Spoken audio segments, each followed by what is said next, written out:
Assalamualaikum warahmatullahi wabarakatuh. Apa kabar semuanya? Semoga senantiasa sehat dan tetap semangat.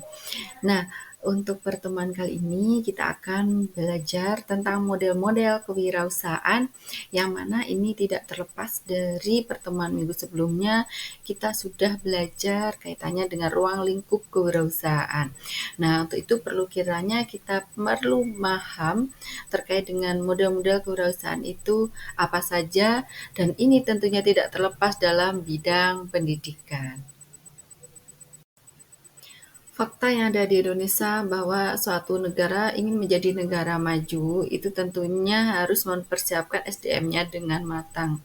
Nah, faktanya itu banyak mereka yang justru lulusan dari kampus ataupun D3 atau S1 itu kan mereka kebanyak sekali yang menganggur. Nah, di sini menjadi suatu permasalahan tersendiri bagaimanakah negara kita itu bisa berkompetisi, bersaing dengan negara lainnya, tentunya harus benar-benar mempersiapkan SDM-nya dengan baik. Nah, salah satu caranya yaitu adalah dengan memunculkan jiwa-jiwa entrepreneur pada generasi-generasi muda sekarang.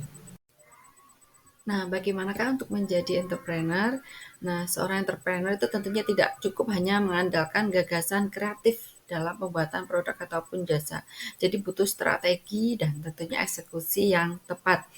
Keberhasilan ini ditentukan banyak hal, tapi yang paling penting itu adalah kalian benar-benar mengenali karakter kalian yang mana terkait dengan bidang yang kalian sukai atau minati, pada passion kalian seperti itu. Jadi keberhasilan itu tidak hanya masalah waktu saja, tapi bagi orang-orang yang benar-benar menyukai pekerjaannya. Bahkan dikatakan produk itu betapapun sederhananya harus dikenaloni, diajak bicara, diberi perintah, bahkan diberikan sentuhan pribadi kalian. Selanjutnya kewirausahaan produk barang. Yang pertama itu kaitannya dengan bidang pendidikan itu adalah buku. Ya, jadi buku itu pasti banyak yang berminat apalagi untuk bahan pembelajaran. Kedua adalah alat tulis, yang mana di sini memanfaatkan peluang anak sekolah ataupun mahasiswa untuk membutuhkan alat-alat tulis. Kemudian yang selanjutnya adalah seragam sekolah.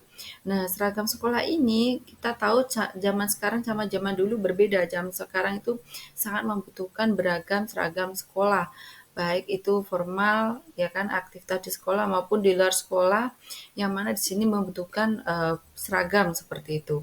Kemudian untuk dalam bidang jasa ini bisa melalui suatu bisnis les privat atau lembaga bimbingan belajar juga bisa. Nah, itu ya yang perlu kita ketahui kaitannya kewirausahaan untuk bidang pendidikan. Nah, selanjutnya kewirausahaan produk jasa. Nah, jadi seperti saya sampaikan tadi, bisa jasa itu terkait dengan bimbingan belajar, bisa dengan les privat, kemudian juga bisa jasa antar jemput anak sekolah, dan beragam lainnya kaitannya dalam bidang pendidikan, yang mana di situ menjadi profesi kedua seorang pendidik, seperti itu. Nah, hadirnya usaha di bidang jasa ini tidak terlepas dari kebutuhan masyarakat, ya kan? Seiring berjalannya waktu, mereka pasti membutuhkan aktivitas-aktivitas yang mana di situ sulit untuk dijangkau mereka sehingga membutuhkan jasa seorang untuk kebaikan peserta didiknya atau anak didik mereka. Nah, kaitannya bisnis jasa ini adalah bidang bisnis yang menjual atau menawarkan produk dalam bentuk pelayanan jasa. Nah, tentunya tujuannya orientasinya selain mereka memberikan jasa pelayanan yang memuaskan, tapi juga akan mendapatkan keuntungan. Dan di sini jelas jasa itu tidak melibatkan pembelian barang, ya kan, atau tidak perlu tempat seperti itu. Karena yang dijual adalah layanan.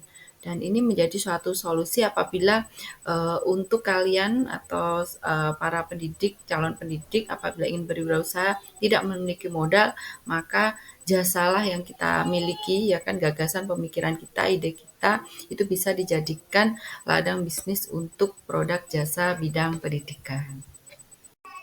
Nah, selanjutnya adalah kewirausahaan produk gagasan. Nah, untuk gagasan ini kadang dirasa sangat sulit ya, karena kaitannya di sini adalah gagasan yang berhasil ditemukan itu bisa jadi tidak sesuai dengan tujuan utama yang ingin dicapai.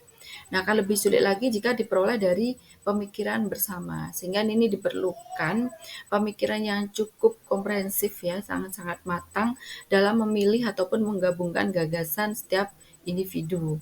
Ini menjadi suatu tantangan yang berat, besar, tapi di sini ada nilai ekonomisnya ya, akan mendapatkan keuntungan dengan kita menjual ide ataupun gagasan.